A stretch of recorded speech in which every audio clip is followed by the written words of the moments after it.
An arson case is serious enough, but when it evolves into a terrorist threat, investigators have to go deep into their set of tools to get some answers.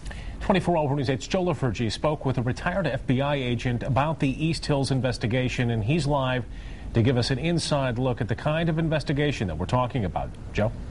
Yeah, Brian, Susie, we talked to Roy Johnson. He's a 23-year veteran of the Bureau who helped coordinate local police and federal agents, including criminal profilers, investigating major crimes like the one you see behind me. Well, he can't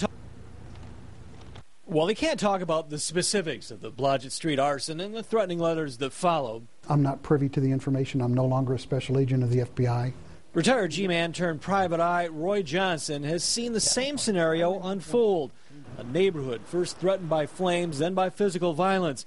What used to be called extortion is now called domestic terrorism. You look at moms and dads going, what about the kids?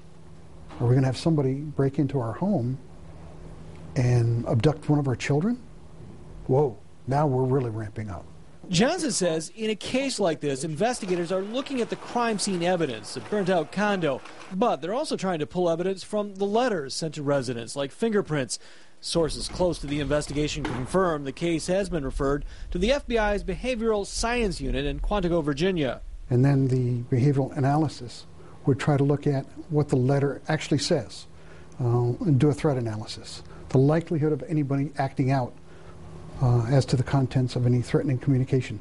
And why are they making these threats? Is it, as vandalism in the neighborhood would suggest, a group or individual angry over redevelopment in the area, or someone just mad at the world? There's no one recipe that one could come up with, and as an investigator, that this is going to be the person. You have to look at all of the elements. Johnson says all of this information is just one part of the investigation, a kind of compass pointing investigators in a direction.